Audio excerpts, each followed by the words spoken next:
Hello, everybody, and welcome to the Wench Bench, where friends sit and talk about fabulous fictional females and how their stories have influenced us throughout our lives. My name is Alison. And my name is Fonda. And today, Fonda is going to be talking about all of the ladies from Baldur's Gate 3. Pew, pew, pew. Yay! There's... I would love to do like an episode on each of them, but I don't have the time. It's a lot of time. And we don't put out that many episodes, so We don't. And also, I feel like it would be better to just kind of like have it be more of a discussion because Alison's also played the games. So it'll be, I think, a lot more fluid in like us just chatting about the characters because there's a lot of, not only are there a lot of female characters in the game, there's a lot of female companions, and we're going to be focusing on the female companions. Yeah. Before I talk a little bit more into it, for anyone that doesn't know what Baldur's Gate 3 is, it's been overwhelmingly positive since its release date, August 3rd, 2023 by Larian Studios. I'll give you like a brief idea of what it is, but it's an RPG game. It is a story-rich, party-based RPG set in the universe of Dungeons and Dragons, where your choices shape a tale of like fellowship, betrayal, survival, sacrifice, the lure of absolute power. And if you play it on a computer, there's a lot of mods, which can make so many mods, even more fun and intriguing. And you can be good, you can be evil, you can be a myriad of all of them. And I feel like it would take like a whole episode or more to talk about just a plot. Oh gosh, it's to like because you can kind of like summarize it. It's like there's like 3 bad people have joined together to sort of enslave like all of the world of D&D. All of Faerun. Yeah. And so it's kind of like Dungeons and Dragons, the video game. Yes. It's more streamlined as well. They made Ranger way better. They did. But there's also a lot of things that like mechanically I don't think work well, as also like if you have spiritual weapon, it sucks to move spiritual weapon around. It does. It sucks. It's way easier in the tabletop.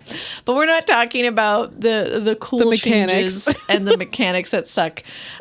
We're going to be diving into the intriguing female companion characters, from the enigmatic Shadowheart to the fierce Lizelle. It's going to be very brief. I'm going to give like introductions for each of the characters, and Alison and I would love to have just the two of us just talk about what we enjoyed about them. A lot of them have red flags. We are aware of that. A lot of them are not perfect. A lot of them have racist tendencies and viewpoints. That is part of what makes this game very interesting and enjoyable, is weaving your way through storylines that I don't think you would want to do otherwise if you didn't know that you could learn more about the characters and maybe like change their viewpoints on things. Yeah, like I think a part of what makes the game so interesting is the depth of character building. It's the fact that you can get to know these people, and you can make them better, and you can also make them worse. So you can feed into those negative setups at the beginning, and you can actually you can make people worse, and it's fun both ways. For me. Yes. I agree. But just putting that out there for anyone that hasn't played it or is wondering maybe why Alison and I aren't diving super deep into any of the female companions, it's because I just want to talk about why I yearn for all of them. Why I both want them and want to be them. Yes. So starting off with, I think, and correct me if you disagree, Alison, but arguably the most lovable female companion, Karlach. Karlach. Yes. Listeners, Karlach is the joyous, easily excitable tiefling barbarian who has a very infectious energy with her positive disposition. She has like forwardness and honesty about her that's kind of like disarming. She's really easy to want to have in the party, but her skill set as a barbarian who knows how to fight all kinds of devilish creatures from Avernus serves as like an extra valuable ally in the journey. Like I feel like most of the time, that's not a word. Most of the time when I'm playing Baldur's Gate 3, it's really hard for me not to want to have Karlach in the game because mechanically she's really great. I also like when she calls me soldier. Oh, I know. And she like everybody likes her. I haven't had a single like companion interaction when something happens to Karlach and when you first meet her where no one dislikes her. Like she's just universally loved. But beneath her confident exterior, she shares her troubled past and vulnerabilities out in the open. And as players unravel her story, they discover the depths of her character and the challenges she faces in a world fraught with danger and deception. So that's just like her vibe. Yes. Yeah. She's also very attractive. She's muscle mommy. She's muscle mommy. As some people on the internet have dubbed her. Yes. Oh. Yeah, super buff. Like just props to all of the voice actors in this video game. They all do such an amazing job and bring such an incredible like life and personality to these characters. And yeah, like Karlach is just always fun. I'm always like upset when I have to if I'm playing a game when I am not a good person, it's very sad when Karlach is mad at me. Oh, I know. Whenever you want to do like the quote unquote evil dark route, it's really hard. Yeah. It's tough. You gotta like sit with your convictions and like work on it. It's true. My question for you, Alison, is do you have a favorite moment of Karlach that you've witnessed in the game from when you've played? Like something that's like really sat with you for her character? So I have like I really enjoy her whole story. But I also really like, one of my favorite moments is that first time that you get to like hug her. Because in the game, she has like what's called an infernal engine for a heart. And so her whole body is too hot to actually like physically touch. And so she doesn't get to like, there's no physical contact with this romanceable NPC or this romanceable companion character. And so a part of her story is you get to gradually get pieces to make her infernal heart better. And at one point you fix it and you can actually just like offer to hug her and she just gets so excited and it's like the cutest thing ever. And she's just like, oh man, I just want somebody to like cuddle. It's like, it's so cute and it's so weirdly wholesome for a character that the internet is just like down bad for. Oh, I know. Because when I first saw her art for the game, didn't know she was going to be this lovable and like so what's the word I'm looking for? She's not naive, right? Like, but she just has a lot of faith in things to be good still. Yeah, she has such a faith in people. Yeah. And for a character who did go through a lot of difficult things in her life, she got like betrayed and all these horrible things. And yet lived in Avernus. Yeah, like lived in Avernus, was forced to go to war and like kill people, presumably. And yet she has this unwavering belief that beings are good. And she just brings such like life and joy to the party when you have her in it. Yeah. What about you? What was your favorite moment? Well, I romanced her like immediately on my first playthrough. Of course you did. She got me. She got me right away. Hook, line, and sinker. She called me soldier. And I was like, oh no. Oh no. Oh no. But I think she's so easy to love in the first act. And in act 2, when you're sort of dealing with her infernal engine issues, it's like, okay, there's a lot more to it. But I think what I really loved about her was in act 3. There's a moment where if you're romancing her, you have a scene, and I think you can still get it if you just have a good approval rating of her, which is just like this game's way to say like what a companion character will do or not do depending on like actions you have shown that align with theirs. But there's a moment where she's just really set on the fact that she's gonna die. Yes. She doesn't want to go back to hell. Things aren't working out with her for her infernal engine. And if you romance her, she's like, all I want to do is just go on a date.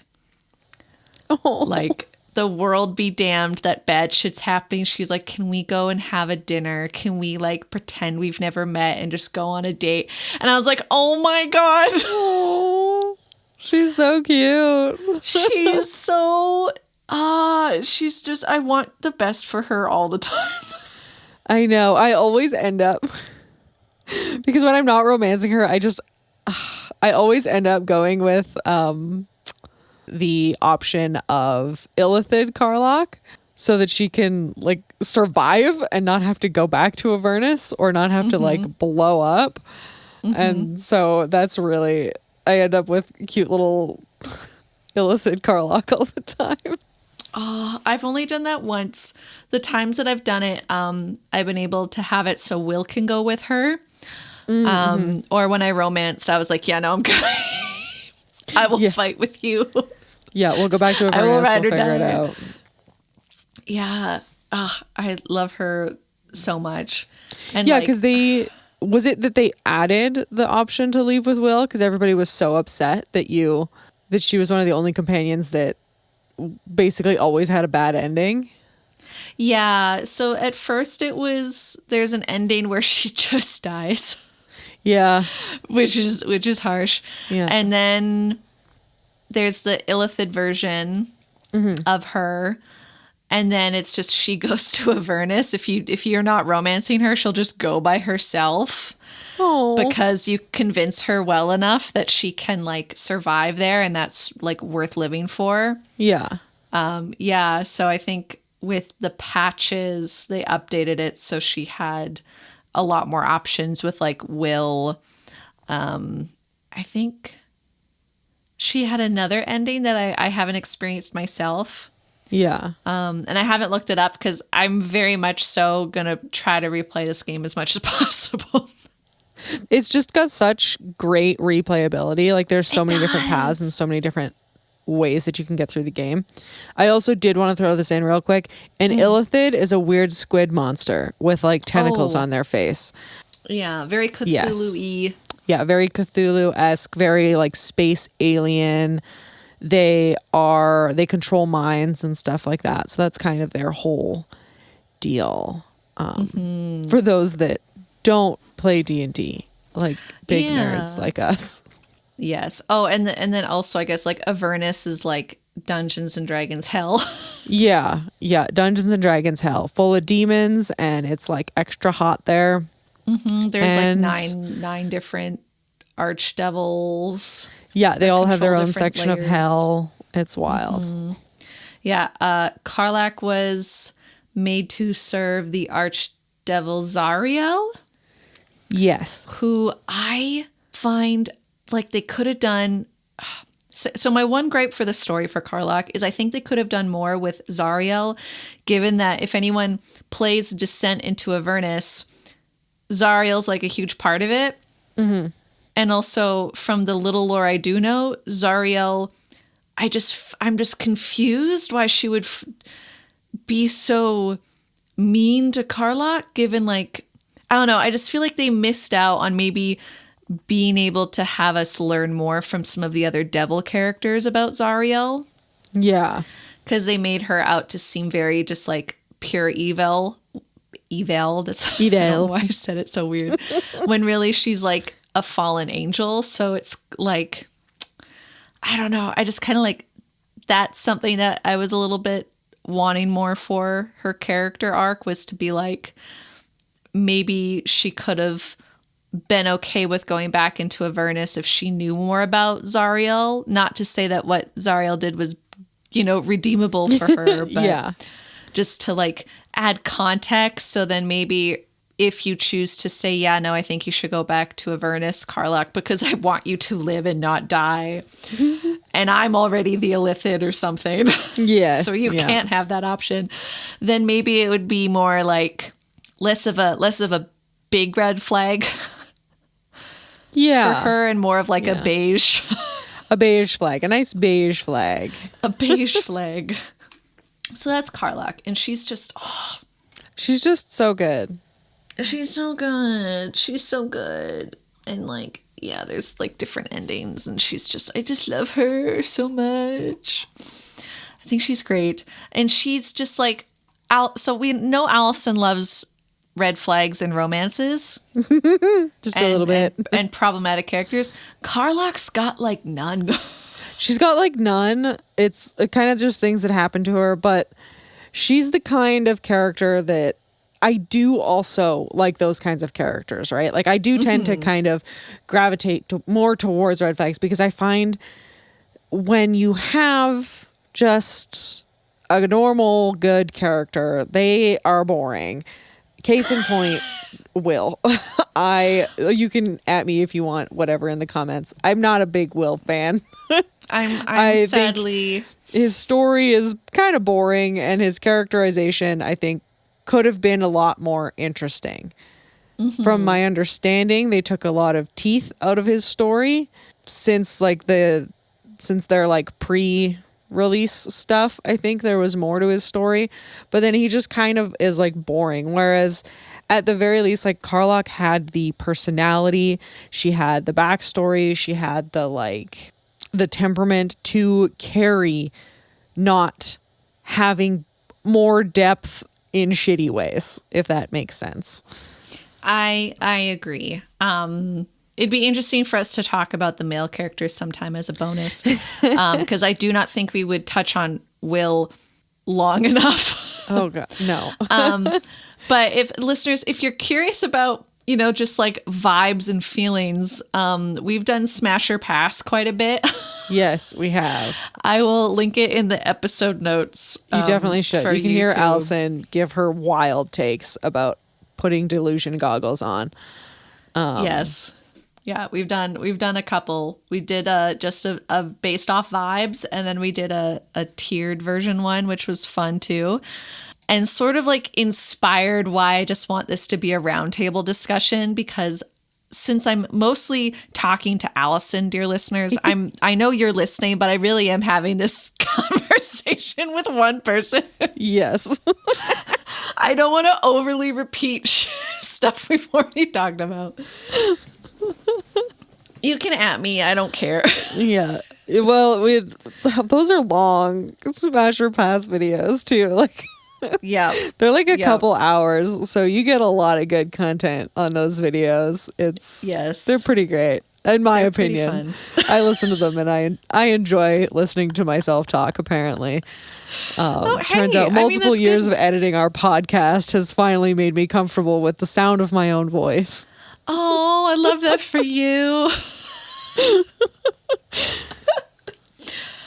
Okay, skipping in a different order. I'm just like, I know I did Karlach first.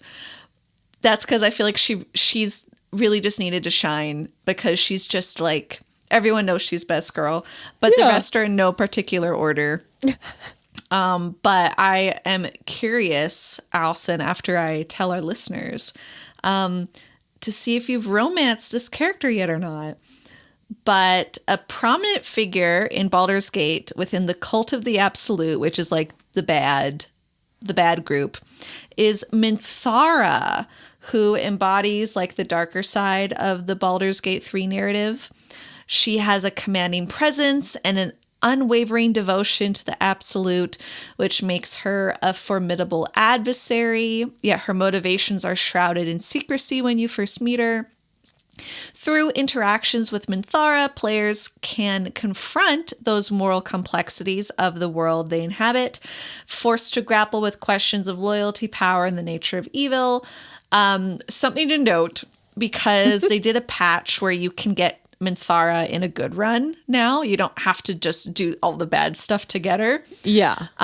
So if you choose to go the good route, and she meets Karlach, she will tell you how envious she is of Karlach for how happy and positive she is despite hell she's been through. And through that, I feel like you get a different side of her when you do a good run and she's there, because I think you can learn more from how she genuinely wants to be happy, and that's something you don't, I think, experience too much, because for the most part, she just wants to obtain power and have others submit to her. She's very like, she's drow. Like, they do a good job at touching on, I think, like, again, problematic traditional D&D tropes, which is like, drow is everybody's bad, everybody's evil, they're a dark race, there's stereotypes and racism to how they were portrayed. And I think Larian did a good job of using that original source material and fleshing it out in a way that makes it more comfortable to explore, if that makes sense. Yeah. Like, I haven't done a good run where I've romanced her, but I did on my evil run, on my make everybody worse run, where like everybody's bad. Oh God, everybody's bad. I am fully feeding into Gale's sense of grandeur, and he's for sure, he became a god, which was a huge mistake. I ascended Astarion. Of course, like, I killed the Grove, so, you know, I couldn't really do anything with like Will or Karlach, because they both took off when I basically committed genocide in the video game. And I helped Shadowheart become a Dark Justiciar. Like, everybody's horrible people. So I did like all of the bad choices you could possibly do, and in that one I definitely did like do just like the romance with Minthara after you commit genocide. She's like, you did a real good job killing all those refugees. We should totally bone. And I was like, yeah, this sounds like a great idea. And then you wake up and she's like, I'm gonna murder you maybe, but not today. And then she like pieces out, and I'm just like, this was amazing. And I'm so happy you can like get her in your party, because I find her story so interesting, kind of the like themes of exploring and feeling kind of betrayed by your own faith and the thing that you believe in, and having that thing that you believe in turn around and be bad for you is like, you know, I was raised Catholic and have my own issues with everything that comes with all of that religious stuff. And so getting to explore a person who is coming to terms with the fact that the things that they were taught were right to do aren't. And then she's also just like funny as hell from a bunch of the videos that I've seen online, just super dry and sarcastic and just over everybody's shit. And I know. I love how much she hates wizards. Oh God, she hates wizards so much.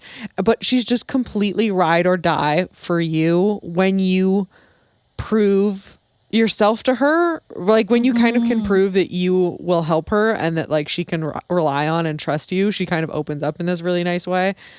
And I find her character so complex and so interesting. I agree, especially because she's a paladin, which makes it extra interesting because she used to have faith in Lolth. Then I don't want to spoil, but like things that happened with the Absolute. She full dived into that for things that you find out weren't fully accurate decisions she made. Definitely some like mind memory fuckery happened. Yeah. And then she doesn't have faith in the Absolute anymore, and how she tackles having broken faith is really interesting. Yeah. Yeah. So she's just, I find her just so interesting. And I know. I'm excited. I've kind of taken a break from it because I played like a shit ton of it, and now I really want to get back to it again. Now that it's kind of can be refreshed in my brain. Because I just want to go back and explore things now that a bunch of the patches have been done, and I really need to take it off of my system and re-download it because it's gigantic. And I've only done, since I first got it, it's always just been doing the updates, and I haven't actually removed it from my PlayStation and put it back on again. So it's just taken up so much space on it. Oh, yeah, it's a big game. It's a big game, but it's very fun. It is. But I think Minthara is just really, she's very unique. Yes. I think. I mean, all the companions are unique, but I find hers to be the most rewarding. Yeah. In a way, like if you really got to earn it. You do. And then when you get there and you realize that you can help make a positive change for her as a character, or you can just be like, yeah, no, we're just going to also do bad things. Yeah, we're just going to be bad together. Be bad worse together. Then it's like, she's just such a, I'm ride or die for Karlach, and Karlach is ride or die for everybody, but Minthara will ride or die for just you. See, that's where Alison's toxic traits come in. Is it like I require them to only be for me, which I think, like, I love Karlach. I do, but it's like, I think that's kind of a part of why, like, that kind of character doesn't intrigue me as much as other ones, I guess, because I love that concept of the hero would like essentially let you die to save the world, but like the villain would burn the world down to save you. And I'm just like, yes, that is a requirement for Alison. I love that. I love that for you. Thank you. I get it too. I get it. That sense of like yearning of like, I yearn for you to be at my side always, and if something happens, I will go apeshit. Yeah. Like, if I died, like, Karlach would go, she would go on. She would be upset, but she would, like, go on. It's like, no, I want you to just destroy everything in this universe because, like, something bad happened to me. It's like, oh, I stubbed my toe, so you, like, throw the rock off a cliff or something. It's like, how dare you hurt her? And it's just like, yeah, how dare.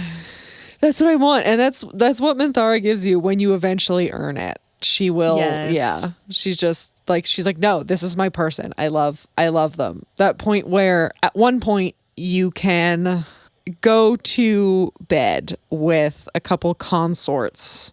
And if you are romancing Minthara at the time and they kind of proposition that, she's like, I don't share. And she gets like super possessive about it. And I'm like, yes, please. Alison. I don't share. I love it. She knows what she wants and she's going to take it. I know. She's very honest and in a different way. Because like Lae'zel and Shadowheart are also very honest, but Shadowheart's more beat around the bush. Yeah. She's got secrets. Yeah. Lae'zel is like directly honest to you, but not honest about herself with things. And so it's just like Minthara's just like the whole time she can be deceitful, but she's just like she's very blunt. Yeah. Yeah. Oh, and but she doesn't care. Because I think that's kind of, you can tell that Shadowheart is worried about what people think of her when she's trying to hide stuff. Whereas Minthara's just like, no, this is who I am. And either you take it or leave it, and it doesn't matter to me. And then it genuinely doesn't. And yeah. I'm just happy that you can romance her now without having to kill a bunch of tieflings. Yeah. I not to spoil it, but they updated it in I think patch 6, which is still fairly recent because they just had patch 7 at the time of this recording. And yeah, you just have to get her mad at you when you first meet her. Yeah. And then do non-lethal damage the whole time, which is make hard. her unconscious. Because you can't do it with magic. You can't. So you really got to commit. But if you put her unconscious, kill all the other people, that's the bad people at the Goblin Camp, then you can still complete Halsin's quest. Yes. Which is the only and then way they become bunkmates, which I think is the funniest thing. I know. I know. It's pretty funny. So, like, originally you can only get one of the two. Kind of, Yeah. that's sort of the thing, is originally you can only get one of the two because Minthara wants to destroy the Grove and Halsin wants to protect the Grove. And so you kind of just need to have one or the other. But now you can get both, and they basically just have to camp next to each other in your little camp. And it's just the concept of it is very funny to me as a person. It is. And I as a enjoy it quite Halsin bit. stan. So it's very funny because I love Halsin. Oh, I know. But then I also love Minthara. And I'm like, you guys are completely different people. Oh, they are. I contain for multitudes. Sure. I like to think it's kind of like if this was like a college university sort of like fan universe and they just happen to be roommates somehow. Yeah. Like, they're just like, why am I here? Or they're both professors and they share the same office space. Like, I don't know. Oh, but I love it. Yes. It's very fun. Minthara is very good. I definitely think if you are comfortable pursuing an evil run, there's a lot you can get from it. And if you are able to successfully just put her unconscious, also very, very good to get. Though she's the only companion you don't get right away. You have to get her partway through Act 2. Yeah. Yeah. So you gotta... The yearning. The yearning, you have to put in the effort. You have to put in the work. do. It's the same thing with Halsin, though, right? Like, these are the kind of... They're the working characters that you gotta want it. Yeah, you really do. You gotta commit as soon as you know. Yeah. I'm also using the word yearning a lot because Alison said she really loves yearning because of Bridgerton.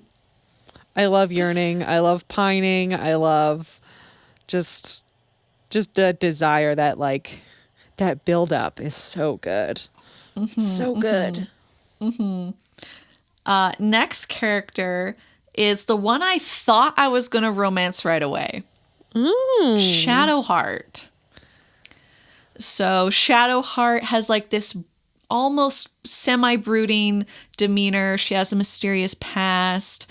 Shadowheart intrigues and unsettles players, I think, like in equal measure, depending on... I equate it to... And not like one for one, but like Beauregard in Campaign 2 of Critical Role. Okay, yeah. Where some people either love her right off the bat, which I think is a majority of people that play Baldur's Gate 3, and then some people don't. They find her sort of like mysterious, like religious judginess, I think kind of like hard to deal with in the first act. Yeah. Because, listeners, she's a cleric of Shar, who is the mistress of the night, and she brings a very unique perspective to the party. She's like challenging conventional notions of like morality and faith, especially because like Shar isn't a good deity.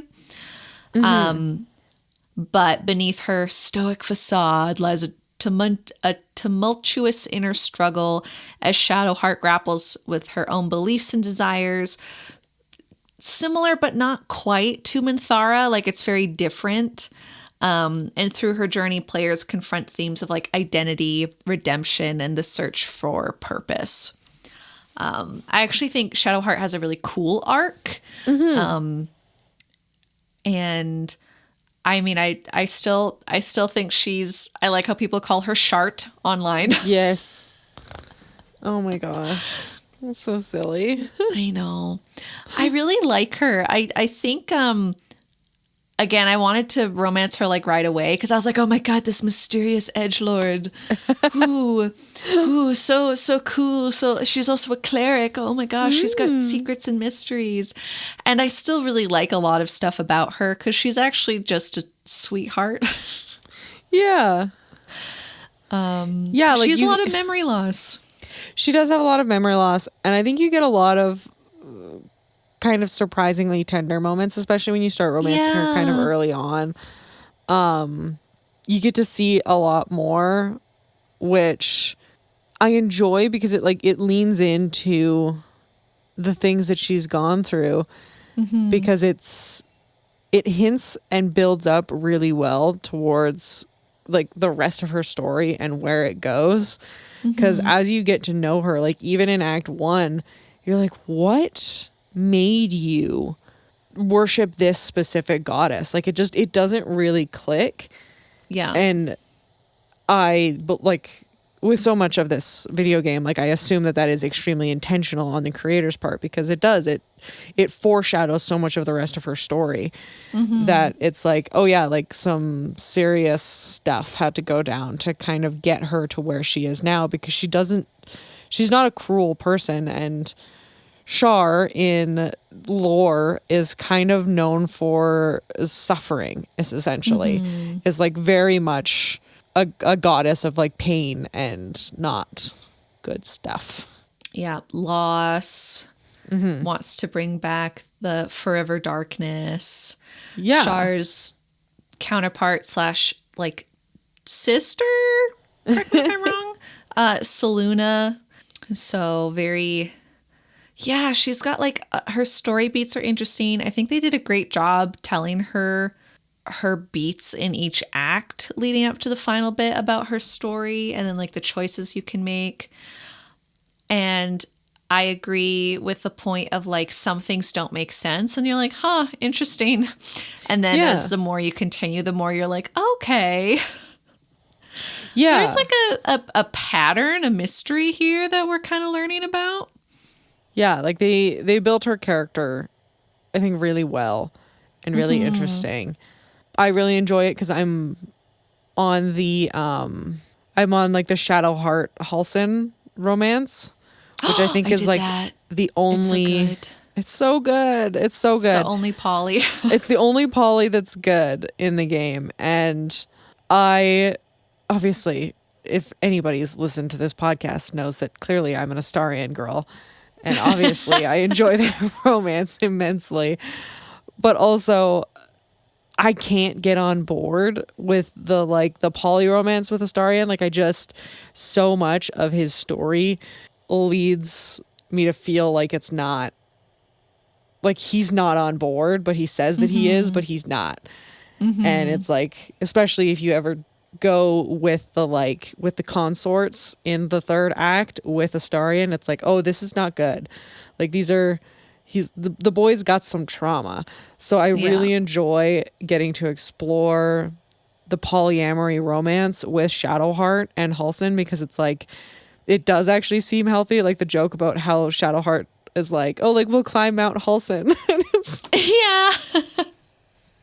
we can so do it together. Yeah. Oh, it's just so adorable, and I just love it so much. And she also really cares about the other party members. Like at first she obviously is very like suspicious. Yes. Which is fair.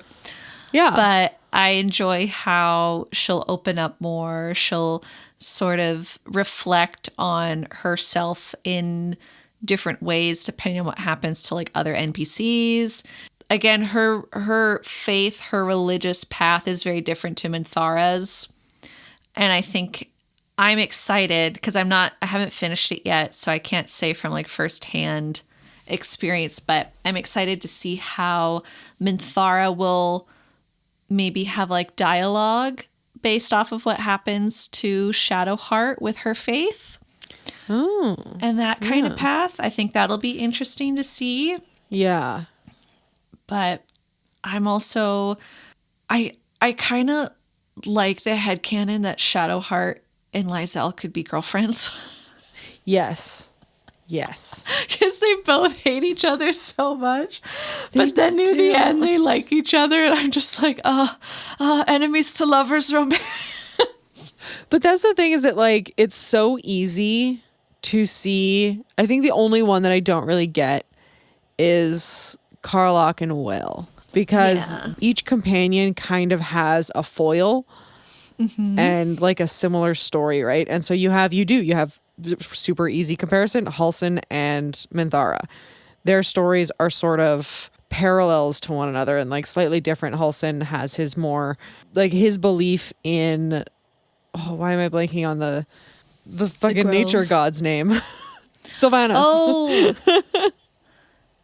Like his relationship with Oak Sylvanas, the Oak Father, and like his sort of faith is like this extremely healthy version of the unhealthy version that Minthara had with the Absolute. And then you have Astarion and Gale are foils to each other, both seeking power after going through a life of manipulation.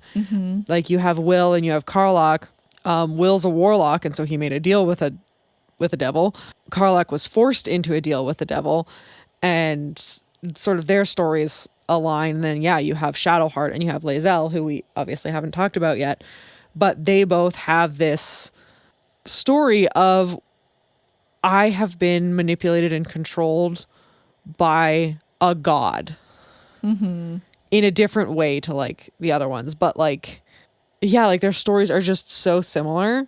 And so it's funny because they hate each other so much, and yet they have so much in common. I know. That it's just so juicy and it's so good. It is. It's definitely worth a payoff if they're both in your party at the same time down the road. You just have to stop them from killing each other. Yes. Yes, you do. Yes, Which I definitely fucked that up the first time I played. I was like, no, I have to go back. I know. I messed it up hard. I was like, I'll just like be quiet. They can work this out, right? Yeah. Lysel said they'll fight her in the morning, and then no, Shadowheart definitely murdered her in her sleep. Like, no one will miss you. I'm just like, oh my god. Oh my god.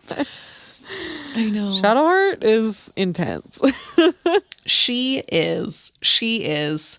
And then you also, that poor, I know why people call her baby girl, because when you find out how much stuff was like, memories were removed, or quote unquote, like she went through a loss to get rid of those because of like secrets for the Lady of Shar.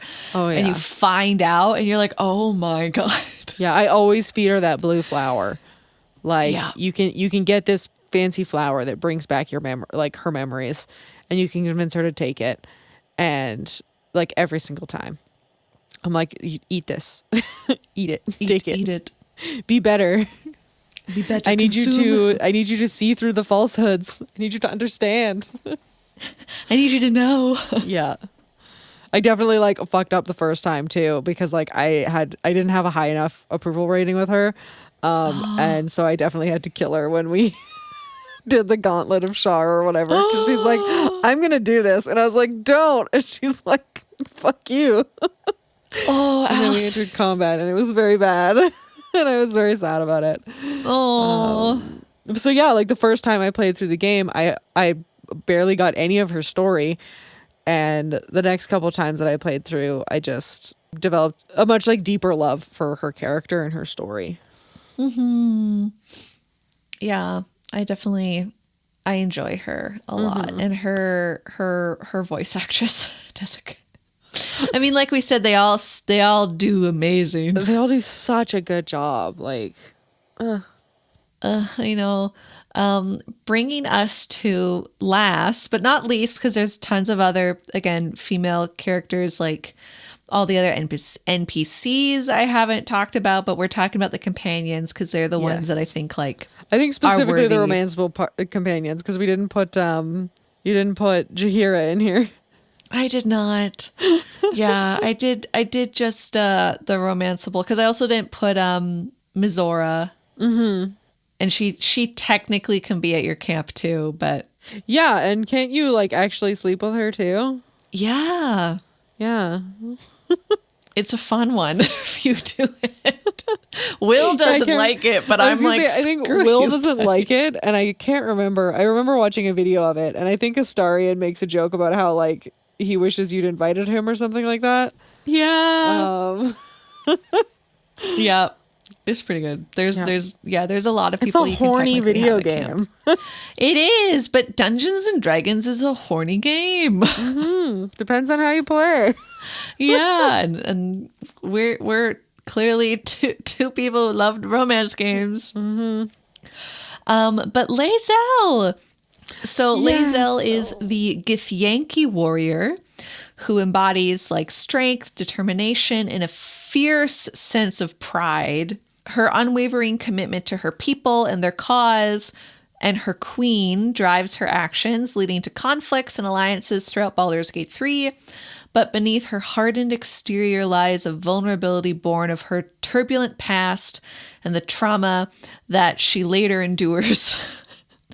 If you go through the revelation part of her story. As players delve into Lae'zel's backstory, they gain insight into the complexities of her character and the struggles she faces as a warrior torn between duty and personal conviction. Mm-hmm. Lae'zel is hard to love at first, I think, for a lot of people. She's got some spikes on her. Oh, yeah. Up front, she's a prickly little plant. She had tons of walls, tons of prickles. I just love her, like her disapproving sounds. Oh, yes. It's so good. It's so good. It's very hard to get to want to know her at first, I think, for a lot of players. That's fair. Because she's so... She has a lot of things, but she's a lot, but I love her so much. I know, she's a lot of things. And it's because she's like... Again, she has a faith in a god, but it's more so like the god is the queen of her race and she's a warrior. So it's very much like militaristic. And so there's a lot of things that are just like really difficult to get over that jump. Mm-hmm. You know what I mean? Well, because I think they did such a good job at writing culture shock in a way. Yep. Because she is from a completely different culture to the world of Faerun. Like she is, her race is from like the stars. Like they're essentially like a space people, kind of like aliens would be to us. And so they really made her, yes, has her own like issues with racism, but that's because she was faced with racism. Like everybody judged her immediately. And so she kind of judged them back. Mm-hmm. And so you kind of, oh God, I find her stories, like all of these stories are so fascinating, but yeah, like hers it's so good because you do get to see her kind of learning about the world. What is it? Like tieflings? Yeah. Instead of tiefling, tieflings. Teeth. Yeah. They got teeth. Yeah. Or like Faerun instead of Faerun. Yeah. And then when you correct her, she just like rolls her eyes and it's, oh my God, she's so cute. I know. And I really like, so the Githyanki actually are pretty prominent in it. Yes. Because they're the only community species of people who can naturally fight the Illithids. Yes. Through like their own history. You can find that out, whether from Lae'zel or from like meeting other NPCs. If you go to this thing called the Creche in Act 1, but there's also like these different slates, which are like their version of like a book or a tome that you can find throughout the game. And there's a lot of like interesting stuff there. And if you have Lae'zel in your party the whole time, like there's just her breakdown sort of like grappling with the realization of everything she knew was a lie. Yeah.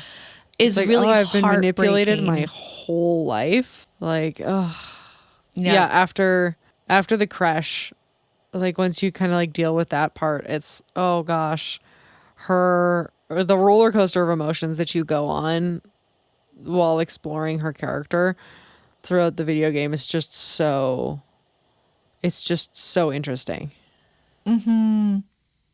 Oh, I know. And I feel like the payoff for her is really worth it. Yeah. But at the beginning, I agree. I was very much so at first. I was really like taken aback with how prickly she is. Yeah. But in like, the beginning. the first time, I think it was in my second run through, that I kept her in my party more.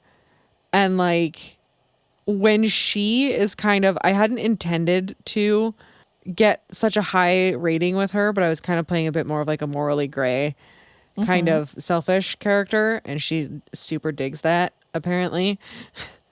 Like when she starts pursuing the relationship with your character, it's so funny. She's just so honest. She's like, I like the way that you smell when you sweat. And it's just like, you are a dirty girl. You are absolutely filthy, and I love it. And she's just like, she's just nasty, and it's so good. And she's just like, yeah, a nasty little girl. I was like, because can't you like fight her when you like are like romancing her or whatever? She's like, we need to fight to like assert our relationship dynamic. Yeah. It's funny. And she's just so like aggressively into you, and it's just so fun to see like a character done like that. I think at one point, especially because she's a female character. Yeah, like it's really fun to get to have a female character so sexually aggressive, but like still obviously like demanding consent and all of the appropriate things that are required. And at one point you can talk to her about like the reproductive systems of Githyanki, and she's like, I cannot imagine being worried about having children every time you have sex. That's disgusting.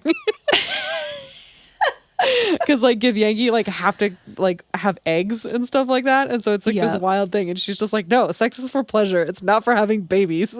And just like completely opposite of, you know, the Christian systems that have been in place within like our society. And so it was just so fun to get to explore this completely different like culture, and the way that they expanded on it and made it like feel full of depth and like a real thing that's been like constructed and created.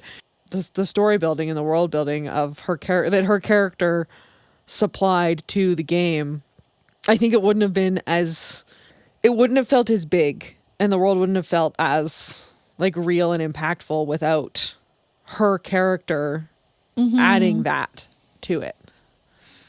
I agree. I think a lot of the companions add so much to and I think that's why people like it, is because of the NPCs, the companions that flesh it out so much. Because you could probably try to play the game without any of them.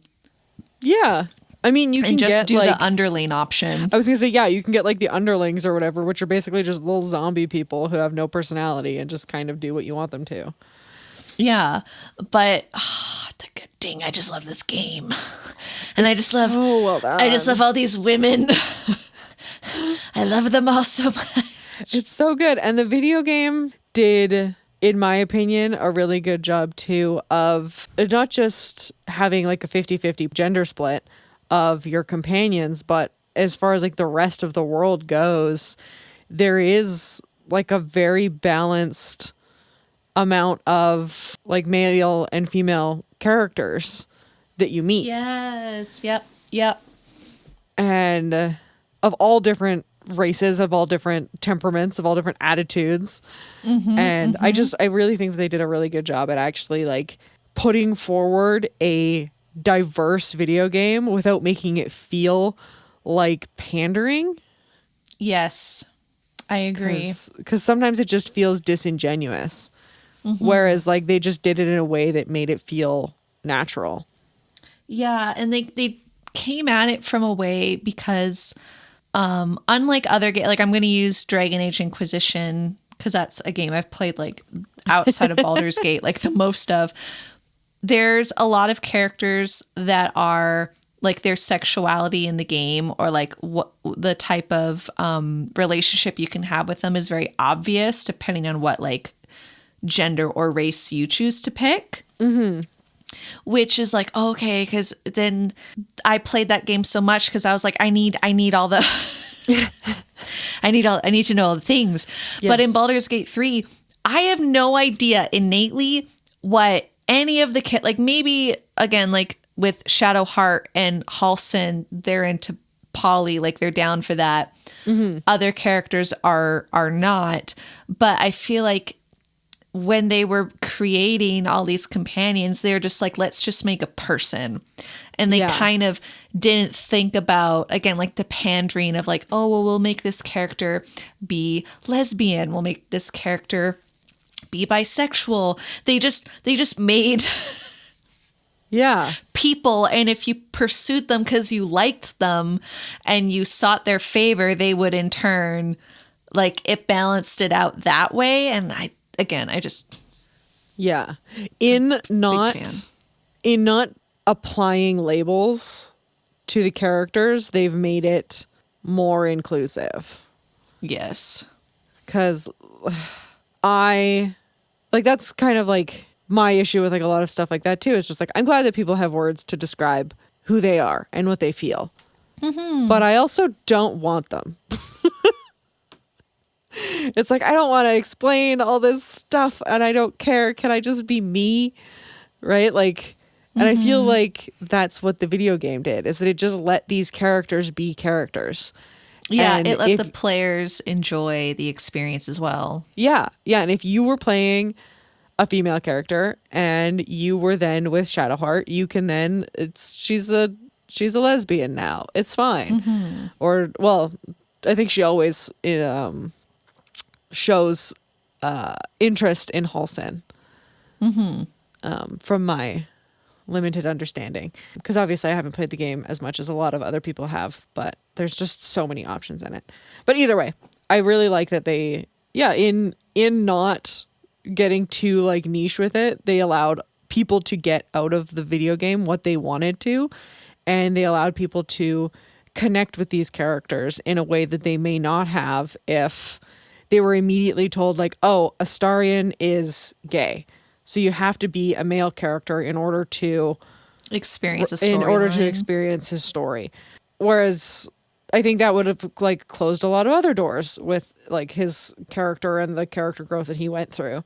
And same thing with like Lae'zel. It's like, oh, Lae'zel is only interested in women. It's like, well, she's also interested in like a bunch of other things, right? So like Lae'zel honors strength and conviction in your playthrough. And that's what she cares about, is what the person does, not who they are, like what their physical body is.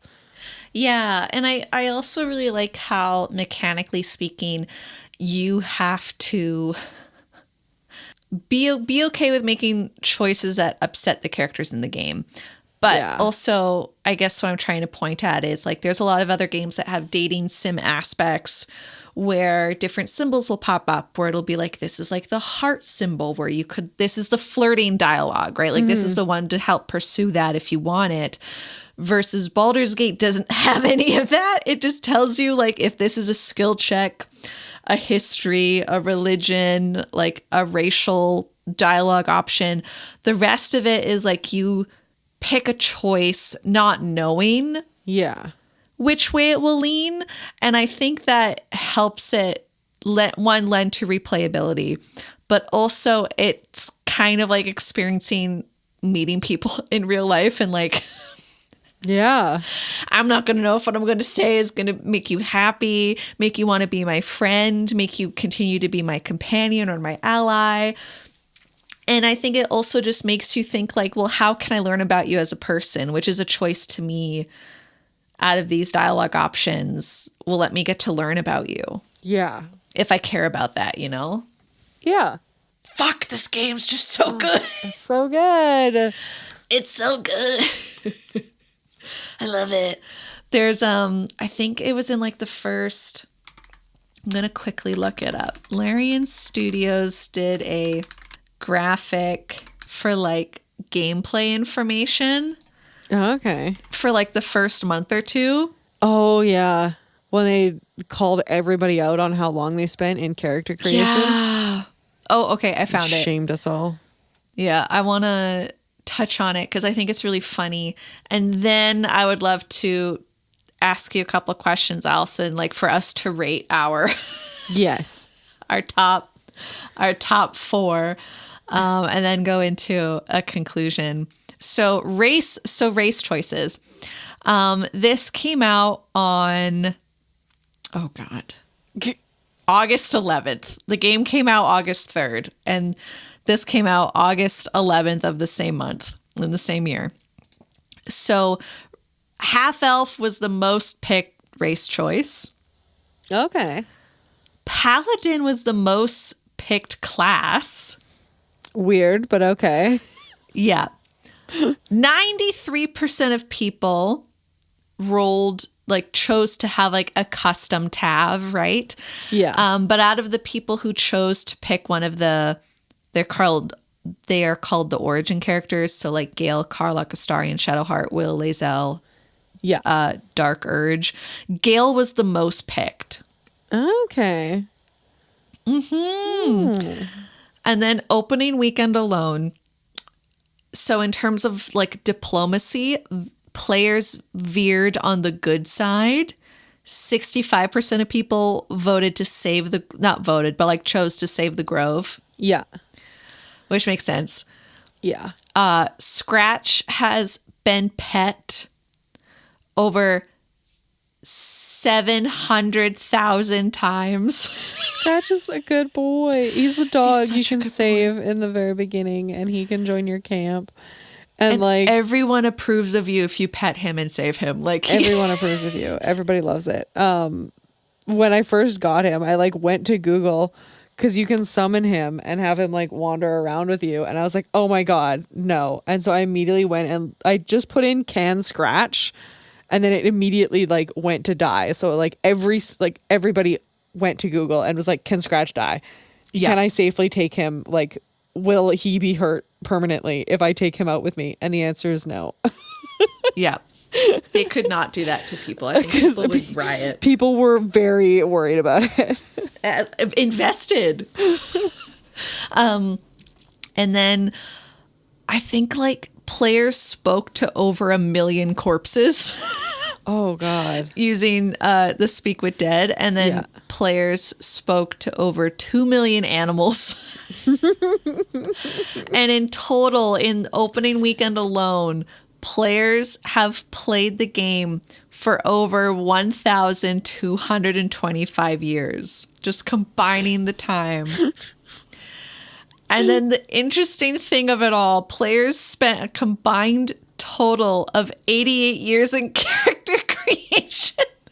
Nearly 10% of characters spent at least 10% an hour of that time. It's fine. And I love it so much. I love this game. It's so good. I love this game. It's so good. It's so good. So, Alison, can you give me your top 4 in your order of like, whether it's because of like romance reasons, because of like party composition, because of story, like out of these 4 female companions, who's your number 1 and who's in the 4th slot? Oh, it's so hard. I know. Because it's like, it's very different. Like, I feel like I change my mind day to day. I change it all the time. Because like, I think I'm going to go, I'm not a very like tactical player. So I'm going to go with what storylines I enjoyed playing the most. Fair. Or what storylines I enjoyed exploring the most. Or found the most like interesting to me as a person. Mm-hmm. Lae'zel would probably be number 1. Ooh. And then like Karlach and Minthara are kind of like tied in the middle. Mm-hmm. Or not Karlach and Minthara, sorry. Shadowheart and Minthara are kind of tied in the middle. And then like Okay. Karlach's on the bottom, but not because I like her the least, but it's just because like I like her and I enjoy her story. But as people can probably tell by the like conversation that we've had, is that like her story I think is the simplest. And I enjoy dealing with like complex concepts of like right and wrong and figuring that out.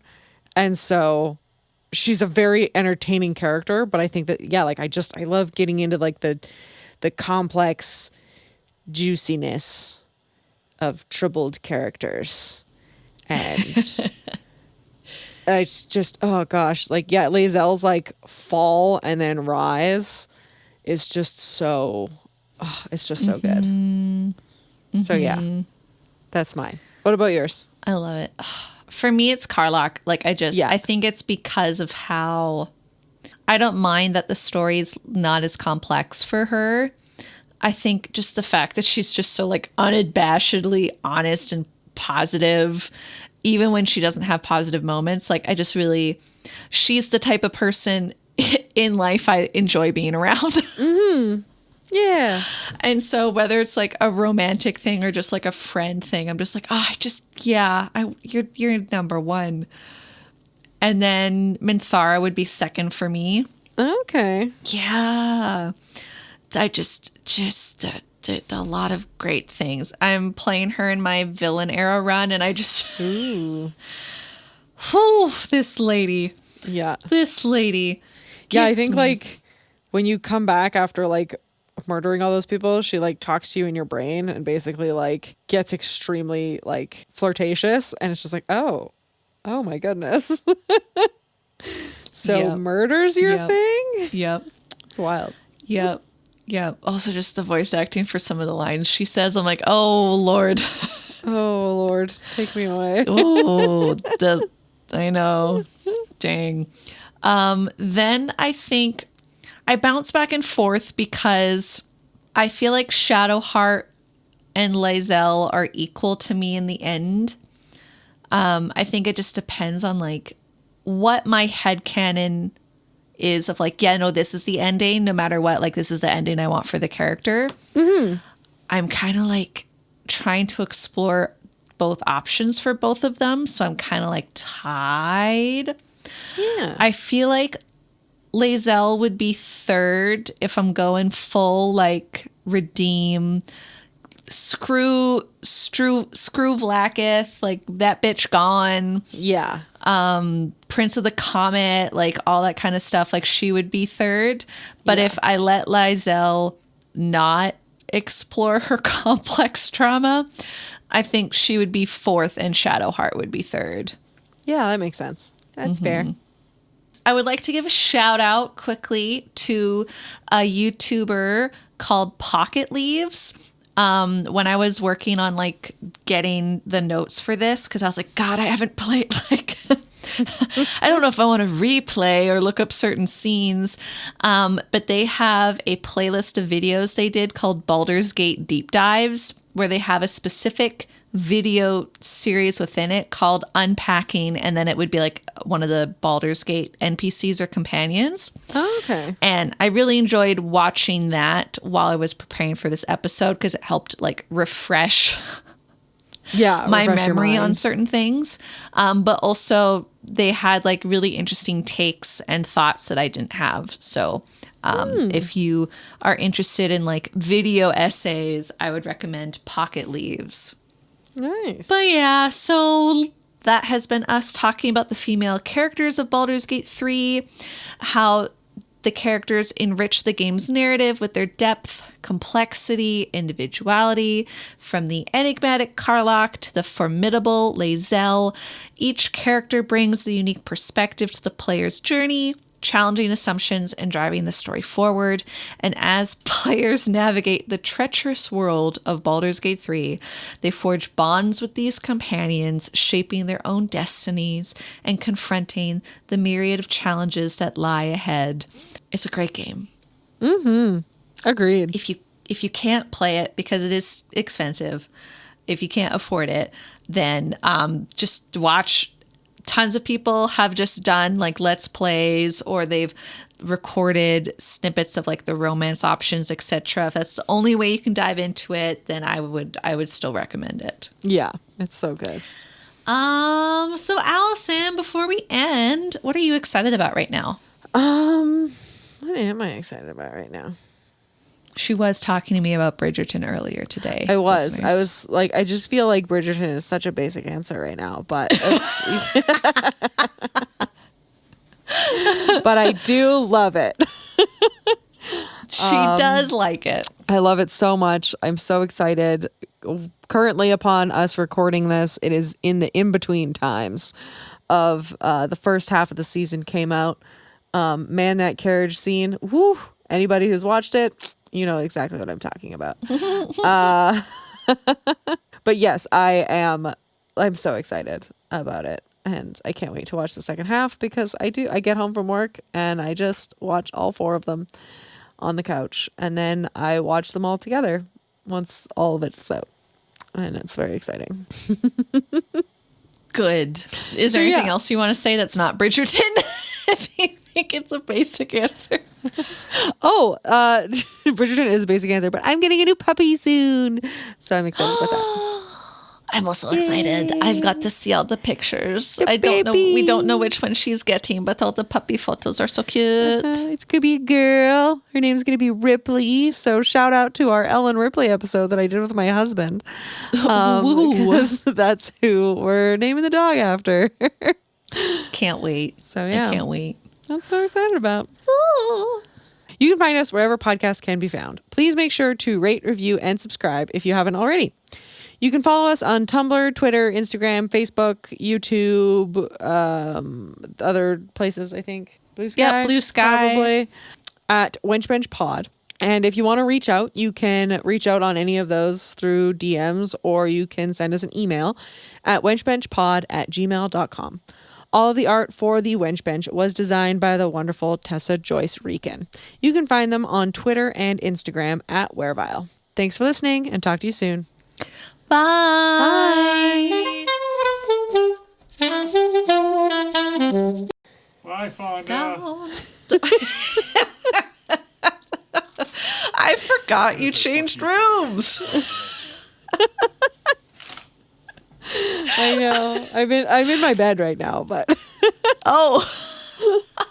he's just coming in and bugging me. I walked the dog. Well, Thank you for walking the dog. He took a huge poop. Good. He's proud of himself.